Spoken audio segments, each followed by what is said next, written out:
3 didžiausios klaidos, kurias padarė Izaokas Niutonas. Pirmoji. Nemirtingumo akmuo. Taip. Kaip iš Hario Poterio, Izaokas Niutonas savo visą gyvenimą tikėjo, kad šis akmuo gali padėti atrasti nemirtingumo eliksyrą. Ir nors tai buvo visiškai mistinis dalykas, jis praleido 10 metį ieškodamas šito akmens ir jo nerado. Antroji, nors čia nesimato, tačiau Izaokas Niutonas negalėjo suvokti, jog fotonas gali būti banga. Jis galvojo, jog tai yra tik tais dalelė.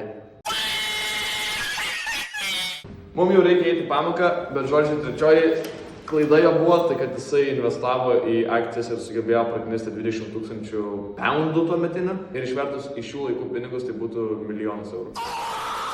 Tai dėl to sako, jog jisai buvo labai protingas fizikoje ir matematikoje, bet nesugebėjo įvaldyti investavimą.